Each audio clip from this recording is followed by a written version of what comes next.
Hello friends, welcome to mission KVS. Discuss करेंगे आज का सेकंड टॉपिक, जिसका नाम है सब्जेक्ट वर्ब कॉन्कॉर्ड। इसको हम सब्जेक्ट वर्ब अग्रीमेंट के नाम से भी जानते हैं। ये सब्जेक्ट वर्ब और कॉन्कॉर्ड का जो मतलब है, ये कॉन्कॉर्ड जो बीच में आ रहा है ना, इसका मतलब होता है संतुलन बैठाना। संतुलन बैठाना किसके बीच में? सब्जेक्ट के बीच में और वर्ब के बीच में। अब ये सब्जेक्ट क्या है, वर्ब क्या है, इसको भी हम देख लेंगे, बट कॉन्कॉर्ड का मतलब अभी समझ लीजिए कि सब्जेक्ट और वर्ब के बीच में हमें संतुलन बैठाना है, बैलेंस करना है दोनों के बीच में। अब उस बैलेंस को ही हम अग्रीमेंट के नाम से भी जानते हैं। दोनों बात एक ही है, अग्रीमेंट बोलो या कॉन्कॉर्ड बोलो, ठीक। अब यहाँ पर सब्जेक्ट क्या है, इसको देख लेते हैं। एग्जाम्पल देखिए, subject means what a sentence talks about. यहाँ पर सब्जेक्ट का मतलब होता है जिसमें सेंटेंस की बात की जा रही हो, सेंटेंस में जिसकी बात की जा रही हो। For an example, Abhinav is a good writer and singer. यहाँ पर अभिनव एक सब्जेक्ट है जो कि गुड राइटर है और सिंगर है। अगर अभिनव को इस सेंटेंस से निकाल दिया जाए, किक आउट कर दिया जाए, तो गुड राइटर एंड सिंगर कौन है, क्या चल रहा है पता? कुछ नहीं चल रहा है पता। इसका मतलब क्या हुआ कि अभिनव यहाँ पर एक सब्जेक्ट है। उसी तरह से वर्ब की बात अगर हम करें तो वर्ब का मतलब होता है an action which subject does in a sentence. कि एक एक्शन है जो कि कौन करता है, सब्जेक्ट करता है सेंटेंस में। एग्जांपल ले लेते हैं इसका, कि अभिनव कुक्स राउंड चपाती। तो यहाँ पर अभिनव हो गया सब्जेक्ट, कुक्स यहाँ पे जो कुकिंग कर रहा है वो क्या हो गई, क्रिया हो गई, वर्ब हो गई। और कैसी कर रहा है, राउंड चपाती कर रहा है, ठीक है। तो यहाँ पर कुकिंग हो गई, यानी कुक हो गया हमारा वर्ब, एक्शन हो गया। तो फॉर एग्जाम्पल यहाँ पर भी देख सकते हैं हम, अगर अभिनव इज अ गुड राइटर, तो यहाँ पर जो इज है ये हमारी क्या है, वर्ब है, ठीक है। इसको हम इस तरह समझ लेते हैं कि ये देखिए, अभिनव और कुकिंग, बीच में आई एस जो इज आया है, इसका मतलब ये बहुत जगह आपको देखने को मिलेगा, इज, आर, वॉज, वर, है ना। ये सारी चीजें क्या, ये हेल्पिंग वर्ब कहलाती हैं, ठीक है। हेल्पिंग वर्ब, हेल्पिंग वर्ब नाम से देख सकते हैं आप कि जो वर्ब और सब्जेक्ट, वर्ब और सब्जेक्ट, इसको ऐसे ले सकते हैं कि जो वर्ब को सब्जेक्ट को आपस में मिलाने में हेल्प करे, वो हेल्पिंग वर्ब कहलाते हैं। समझ गए? जो सब्जेक्ट को और वर्ब को आपस में मिलाने का काम करें, वो हो गए आपके हेल्पिंग वर्ब। बात क्लियर? आगे देख लेते हैं।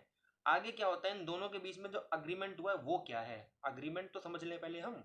अग्रीमेंट क्या हुआ कि जो सब्जेक्ट है उसने कहा वर्ब से कि जब भी मैं आऊं, किसने कहा, सिंगुलर सब्जेक्ट कहा कि जब भी मैं आऊं तो मेरे लिए सिंगुलर वर्ब चाहिए, और जब भी मैं प्लूरल प्लूरल होके आऊं, यानी कि एक से ज्यादा होकर आऊं, है ना, तब मेरे लिए क्या चाहिए, प्लूरल सब्जेक्ट चाहिए, क्या, प्लूरल वर्ब चाहिए। तो ये बात ध्यान रखना, ये हुआ अग्रीमेंट कि सिंगुलर सब्जेक्ट के साथ हमेशा सिंगुलर वर्ब लगेगी और प्लूरल सब्जेक्ट के साथ हमेशा प्लूरल वर्ब लगेगी। ये अग्रीमेंट दोनों के बीच में हुआ।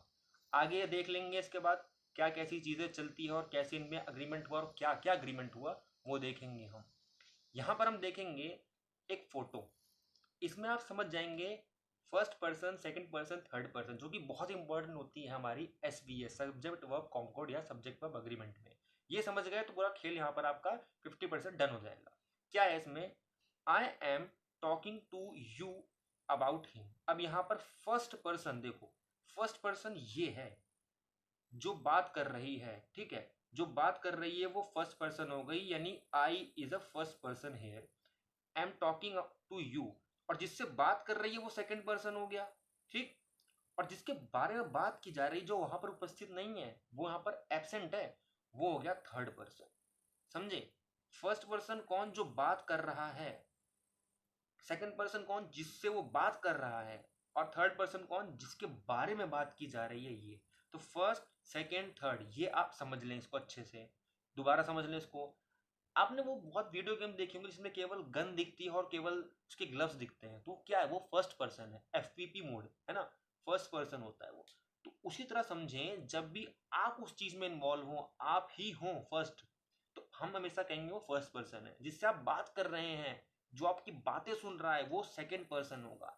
और जिसके बारे में बात की जा रही है, फिर जो वहां पर एब्सेंट है, वो सब्जेक्ट या फिर वो ऑब्जेक्ट, वो थिंग, कुछ भी हो सकती है, वो हमारा थर्ड पर्सन कहलाता है। ये बात आप समझ लें, ठीक। एक बात हो गई। अगली चीज हम अगर चलें तो यहाँ पर हम एक टेबल देखेंगे। इस टेबल को आपने अगर बढ़िया से अपना नोट्स में, जो नोटबुक है आपका जहाँ पे आप नोट्स बनाते हो, उसको बना लो, उसको एकदम अच्छे से ना याद कर लो। ये अगर टेबल याद हो गई तो आपकी जो 80% प्रॉब्लम है और वो पूरी पूरी सॉल्व हो जाएगी। क्या है ये? फर्स्ट पर्सन जो हमारा होगा वो सिंगुलर, वो आई होगा। सेकंड पर्सन जो होगा प्लूरल, वो हमारा वी होगा। इसको समझ लेंगे और अच्छे से भी। थर्ड सेकंड पर्सन यू, और हमारा जो प्लूरल होगा ये भी यू यूज होता है। और थर्ड पर्सन में शी, ही, इट, और प्लूरल में अगर यूज करें इसमें तो दे आ जाएगा। इसको हम एक फोटो समझ लेते हैं। ये हमारी आ गई एक फोटो। अगर देखें इसमें हमारा आई जो है सिंगुलर, अगर हम देखें अगर सिंगुलर की तरफ, इसके अंदर हम खुद इन्वॉल्व हैं, हम खुद ही अपनी बात कर रहे हैं, तो ये हो गया आई। ये हो गया हमारा फर्स्ट पर्सन तो है ही है ये, और सिंगुलर भी है, फर्स्ट पर्सन और सिंगुलर है आई। अच्छा, अगर हम फर्स्ट पर्सन हो और प्लूरल में हो पर एक से ज्यादा में हो, तो ये देखो इस भीड़ के अंदर ये भी तो है, ये नीला जो इसने क्लॉथ पहन रखा है, ठीक है, तो वी में कौन इन्वॉल्व है? ये खुद भी इन्वॉल्व है और एक से ज्यादा भी है, तो ये क्या हो गया? एक से ज्यादा मतलब प्लूरल का बात, प्लूरल की बात हो गई। सेकंड पर्सन में बात कर लें अगर हम, सेकंड पर्सन ये रहा, जो कि यू में भी यूज होता है सिंगुलर एज अ, और एज अ प्लूरल भी सब्जेक्ट में यूज होता है। जैसे यू सिंगुलर हो गया, ये लड़की कौन है? एक ही तो है, सिंगुलर ही तो है। बट दूसरी तरफ देखें अगर प्लूरल में, तो ये प्लूरल में अगर यू बोल रहा है तो कितने हो गए? ये एक दो तीन, तीन हो गए ये। तो यहाँ पर सेकंड पर्सन में हम कैसे सिंगुलर में यूज कर सकते हैं, और सेकंड पर्सन में ही जब हमें प्लूरल यूज करना हो, एक से ज्यादा हो, तो भी यू ही यूज होता है, ध्यान रखें इस बात को। अच्छा, थर्ड पर्सन जिसके बारे में बात की जा रही है, उपस्थित ना हो या फिर उपस्थित भी हो अगर, तो वो थर्ड पर्सन होगा, पर वो सिंगुलर में अगर है तो शी, ही, इट, यानी एक है। अगर एक से ज्यादा है दे में, तो क्या आ जाएगा हमारा? बताइए क्या आ जाएगा? दे ही आ जाएगा। किसमें? प्लूरल में हो तो देख लो, लाइन मैच कर लो। ये हमारी चीज होगी समझने वाली। आगे चलते हैं हम एक टेबल की तरफ। अभी हमने कौन सी टेबल देखी? हमने देखी अभी सब्जेक्ट की टेबल। अब देखते हैं वर्ब की टेबल। वर्ब की टेबल अगर कर ली तो ये भी आपका 10% और जोड़ लो, कितना हो गया? 90% कंप्लीट काम। यहाँ पर क्या होगा, ये एक टेबल है कि सिंगुलर वर्ब इज हमेशा जो है सिंगुलर सब्जेक्ट के साथ यूज होगी। सिंगुलर जो वर्ब, अब एम जो है, एम हमेशा आई के साथ आता है, इसका किसी से रिलेशन नहीं है, ये केवल एम का दोस्त है। और आई जो एम है वो केवल आई का दोस्त है और किसी का दोस्त नहीं, इसलिए आई और एम हमेशा साथ में ही आएंगे, और इसके अलावा कहीं एम यूज नहीं होता, ध्यान रखना। हैज सिंगुलर वर्ब है, वॉज सिंगुलर वर्ब है, विल और हैड ये दोनों के दोनों हर जगह चले आते हैं बारात में खाना खाने। इनमें मतलब नहीं है कि मैं सिंगुलर हूँ या प्लूरल हूँ, ठीक है, ध्यान रखना। वर जो है प्लूरल वर्ब है, और ये हैव प्लूरल वर्ब है। एम तो यूज होगा नहीं प्लूरल में, आर प्लूरल वर्ब है, ये ध्यान रखना। इस चार्ट को भी आप अपने कॉपी में बना लो। चलिए आगे चलते हैं, आगे चलते हैं हम। तो ये कुछ इंपॉर्टेंट रूल्स हैं जो कि बहुत ही ज़्यादा तो नहीं कह सकते, पर हाँ इंपॉर्टेंट रखते हैं, क्योंकि एक क्वेश्चन आया हुआ है आपकी रीड में 2016 या 18 के पेपर में, और वो क्वेश्चंस की जो आंसर की थी, या फिर कहीं कहें तो वो आंसर है वो टिपिकली देखा जाए तो गलत दे रखा है। उसका आंसर जो होगा वो होना कुछ और था, दिया कुछ और है। बट आपको क्या करना है, आपको सही चीज़ करनी है, जो आपका आंसर है वो सही करके आना है आपको। बाकी किसने क्या लिखा है, क्या बताया नेट पे, या फिर क्या आंसर की है, उससे उतना फर्क नहीं पड़ेगा। बट हाँ ऑफिशियल आंसर से फर्क पड़ेगा, और ऑफिशियल आंसर हमेशा 99% सही होता है, 1% चांस है गलत है। तो आप इधर उधर ना देखें, आप ये जो रूल्स हैं, ये कुछ इंपॉर्टेंट रूल्स हैं और बहुत ही ईजी रूल है, इसको इमेज के थ्रू समझाएंगे हम, समझ लेंगे, आपकी नाव पार है। क्या रूल है देखें, एग्जाम्पल चलेंगे पहले। द स्टूडेंट और committee members are going to plan the party. एक ये हमारा एक एग्जाम्पल हुआ। दूसरा एग्जाम्पल, कमिटी मेंबर्स और student is going to plan the party. अब यहाँ पर आपने एक चीज देखी यहाँ पर, कि यहाँ पर एक आर आया है और यहाँ पर इज आ गया। दोनों सेंटेंस सेम ही है, बट एक में स्टूडेंट पहले लगा दिया और एक में कमेटी मेंबर पहले ला दिया।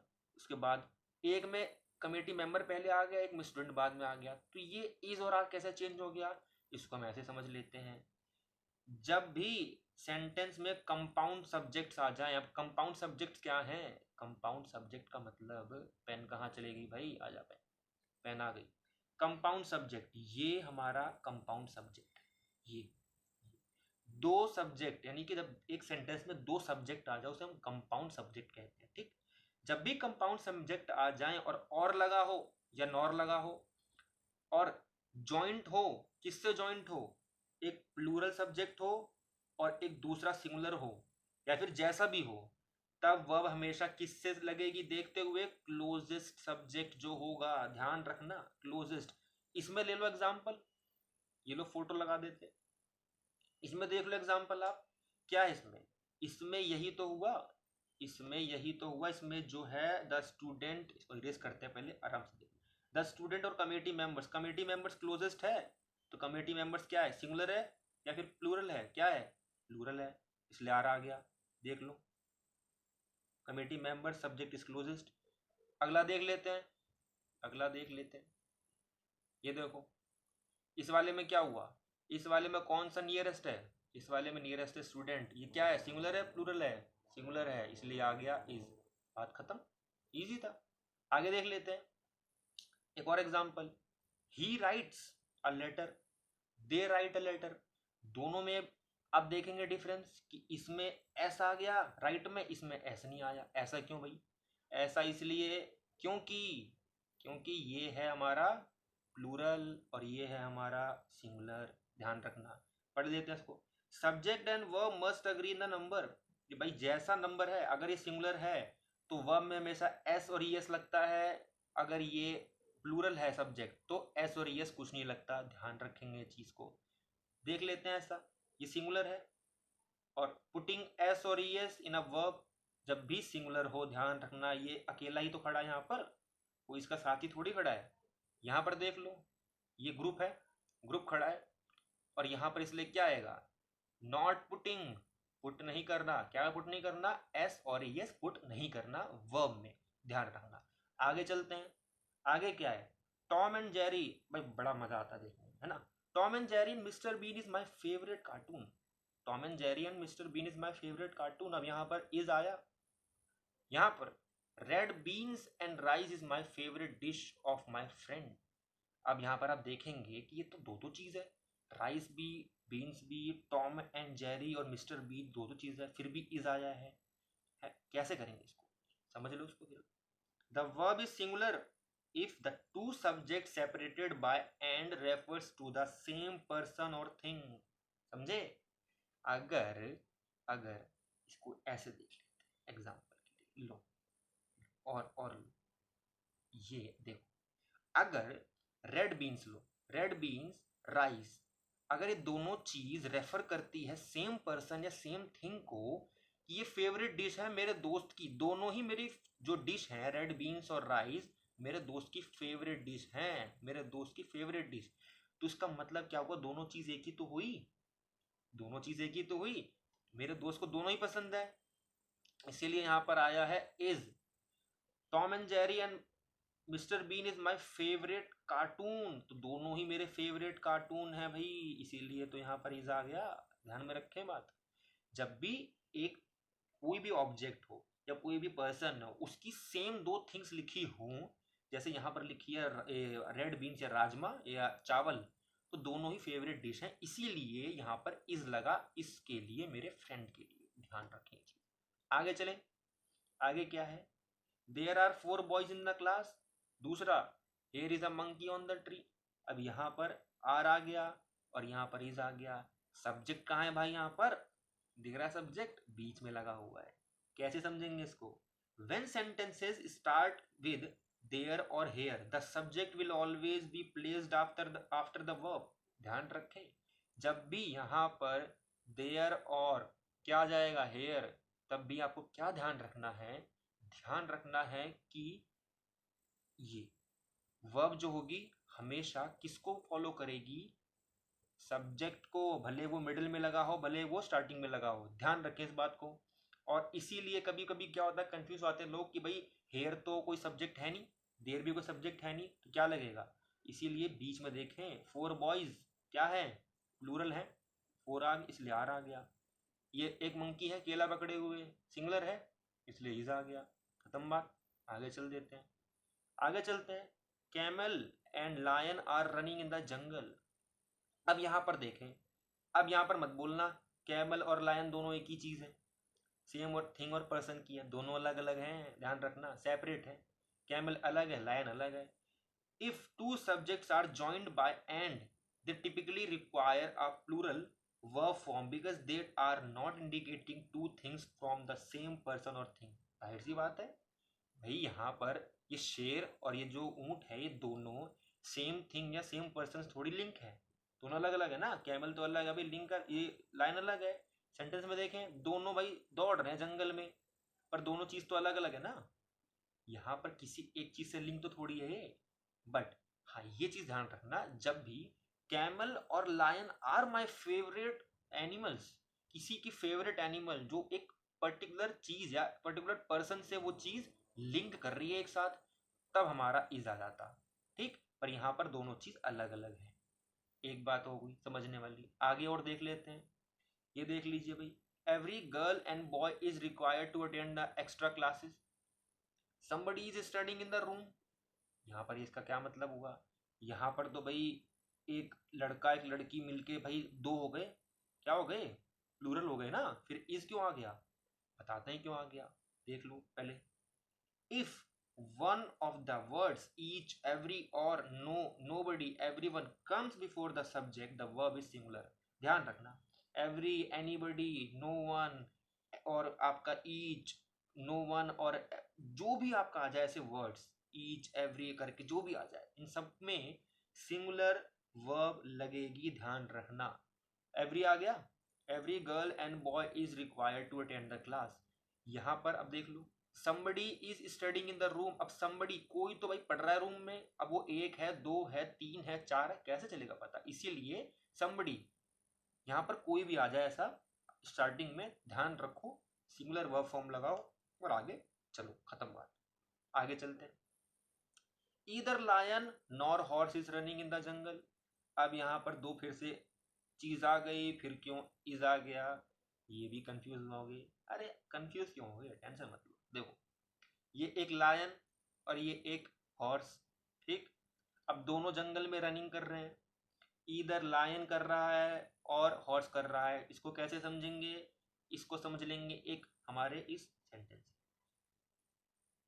ये राधिका और महिमा इज स्टडिंग हेयर। राधिका पढ़ रही है या तो महिमा पढ़ रही है। अब दोनों में से कोई एक ही तो पढ़ रहा है, यहाँ पर दोनों में से कोई एक ही तो पढ़ रहा है, या तो राधिका पढ़ रही होगी या महिमा पढ़ रही होगी। तो अगर दोनों में से कोई एक ही पढ़ रहा है तो इज ही तो आएगा। इधर लायन और हॉर्स, या तो लायन भाग रहा है या तो कौन भाग रहा है, घोड़ा भाग रहा है, तो इसीलिए दोनों में से कोई एक ही तो भाग रहा है, इसीलिए तो इज आया। इसको समझ लो ऐसे। If the subject are both singular and are connected by the words or nor, neither nor, either or, not only but also the verb is singular। Simple है, क्योंकि यहाँ पर और लगा है ना। या मतलब क्या हो गया इसका, या तो ये लाइन भग रहा होगा या तो हॉर्स भग रहा होगा, दोनों थोड़ी भग रहे हैं, इसीलिए तो नॉर लगा है। नॉर का मतलब ही होता है या, और का मतलब भी या होता है, ठीक। आगे चल लेते हैं। Not only girls but also boys are playing in the park. अब इसका क्या मतलब हो गया? अब यहाँ पर बट ऑल्सो आ गया, boys are playing in the park. तो यहाँ पर देखो, समझो उसको। If the subjects are both plural and are connected by the words or nor, neither nor, either or, not only but also the verb is plural.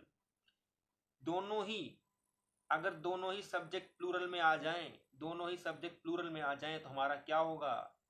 Plural का verb आ जाएगा। Simple है, easy है, देख लो इधर से। ये देखो, not only girls but also boys are playing in the park, कि भाई केवल लड़कियां ही नहीं लड़के भी पार्क में खेल रहे हैं, तो दोनों मिलाकर हमारा क्या हो गया? प्लूरल हो गया, इसलिए प्लूरल फॉर्म आ गई हमारी। ध्यान में रखें इस बात को। आगे चलते हैं। आगे आता है, police have arrested the thief. दूसरा ले लेते हैं, crowd is going mad for superstars. ये क्या मतलब हो गया इसका, कि पुलिस में हैव क्यों आ गया, क्राउड में इज क्यों आ गया? इसको ऐसे समझो, a collective noun such as crowd, police can be either singular or plural depending upon the rest of the sentence, typically they take the singular form। इसका ये मतलब है कि ये कलेक्टिव नाउन है। पुलिस, अगर अगर एक पुलिस खड़ी है तो आप क्या बोलोगे? पुलिस तो बोलोगे। अगर ग्रुप ऑफ पुलिस खड़ी है तो आप क्या बोलोगे? तब भी पुलिस बोलोगे।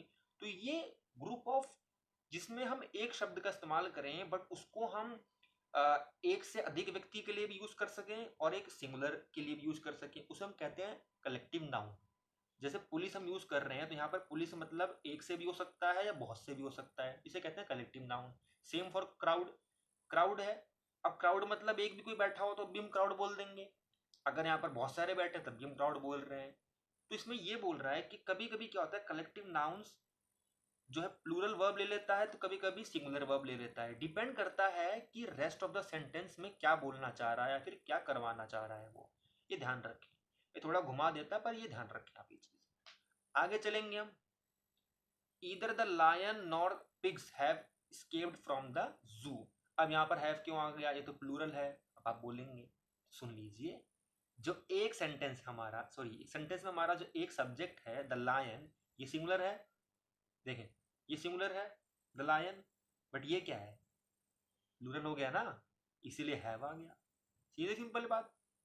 अब इतना बड़ा सा सेंटेंस क्या पढ़ोगे, देखो पढ़ दो फिर भी।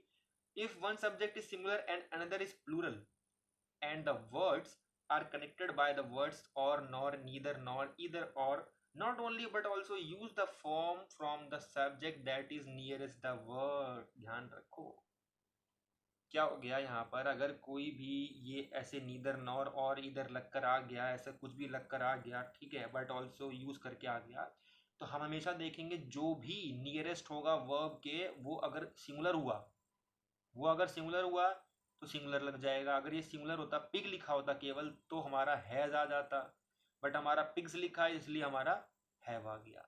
समझ लें ये बात, आगे चल लेते हैं, इसको देख लें आप, ये सिंगल है और ये बहुत सारे हैं। इसी का अगला देख लेते हैं हम, the flying chair is the best novel. अब यहाँ पर इज क्यों आ गया भाई, यहाँ पर तो चेयर्स लिखा हुआ है, तो भाई ये एक नॉवल का नाम है, तो इसलिए क्या याद रखेंगे, इसलिए याद रखेंगे कि titles of books, movies, novels and other similar work are treated as singular and take singular verbs. कि जब भी कोई किताब का, कोई मूवी का या किसी भी कैसी चीज़ों का, किसी भी फेमस किताब, बुक, नॉवल, किसी भी चीज़ का अगर नाम आ जाए ऐसा, तो हम उसके लिए हमेशा सिंगुलर फॉर्म लगा देंगे, ध्यान रखें ये बात।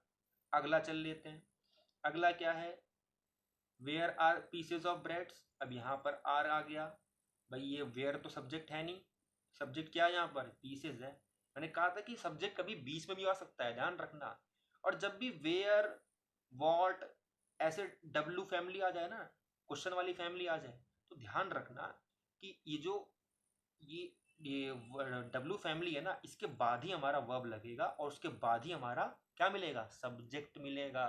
इसको एक और एग्जांपल ले लो, वेयर इज अजय, तो अजय हमेशा लास्ट में आ गया, क्यों, क्योंकि यहाँ पर वेयर एक क्वेश्चन लगा रहा है, फिर वर्ब और फिर हमारा सब्जेक्ट। इसको ऐसे देख लो, subject do not only come before verb in question, make sure you accurately identify the subject before deciding on the proper verb form to use. ध्यान रखें ये बात, सिंपल है। जब भी डब्ल्यू एच फैमिली आ जाए, क्या ध्यान रखना है आपको, आपको कहाँ मिलेगा सब्जेक्ट, वर्ब के ठीक बाद, ये देखो वर्ब के ठीक बाद मिलेगा, ये ध्यान रखें। आगे चलें, तो एक क्वेश्चन आया हुआ, क्वेश्चन इसकी बात मैं कर रहा था, इसी की बात कर रहा था मैं, ये क्वेश्चन आपको चीज सिखा देगा अभी, ये भी बताइए कौन सा लगेगा इसमें। The captain as well as soldiers, the captain as well as his soldiers dash ready to march, क्या आएगा, इज, आर, वेयर, हैज, क्या आएगा, जल्दी बताइए। जी बिल्कुल, जिसने भी इसमें आंसर लगा दिया इज, वो होगा सही। कैसे, इसको आप ऐसे देख लें, when two subjects are joined by, as well, along with, together with, etc., the verb agrees in number and person with the first one। ध्यान रखें, जब भी ऐसा कुछ आ जाए, ठीक है, जब भी ऐसा कुछ आ जाए, ऐसा एज वेल लग के, या फिर ये देखिए एज वेल लग के, अलॉन्ग विद लग के, टुगेदर विद लग के, हमेशा हमें भूलना नहीं है, हमारा मेन तो यही है, हमारा मेन सब्जेक्ट तो यही है ना। कैप्टन ये तो है मेन सब्जेक्ट, इसके सोल्जर तो बाद में आ रहे हैं ना, जब भी एज वेल लगा हो तब की बात कर रहा हूँ मैं, तो इसमें सोल्जर जो है तो बाद में आ रहे हैं, तो इसीलिए हम फॉलो करते हैं इसको, जब भी as well as, together with, या फिर ये हमारा अलॉन्ग विद लगा है, इसीलिए हमारा आएगा इज। कैप्टन क्या है, कैप्टन क्या है, सिंगुलर है, ध्यान रखें। और सोल्जर्स प्लूरल है, बट हमें क्या फॉलो करना है, हमें तो कैप्टन को फॉलो करना है, इसीलिए हमारा इज राइट आंसर है।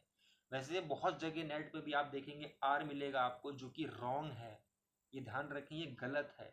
इज राइट आंसर है, ये वाला आपका रॉन्ग है। ठीक है, तो ये हमारा आया हुआ क्वेश्चन है। इसको अगर आपने कर लिया तो आपका भी काम बन जाएगा। बाकी ये चीज़ें आपने तो सीखी समझी, बहुत है, इनफ है। इसमें से एक क्वेश्चन या दो क्वेश्चन आने वाला है और ये हमारा टॉपिक जो है ख़त्म हो चुका है। अब हम बढ़ेंगे नेक्स्ट टॉपिक की तरफ। अगर आप कोई भी डाउट है, कोई भी कमेंट करना है या फिर किसी भी तरह का आपका कोई सजेशन है, तो आप उसको कमेंट कर सकते हैं और बता सकते हैं। मिलते हैं नेक्स्ट वीडियो में, तब तक के लिए गुड बाय।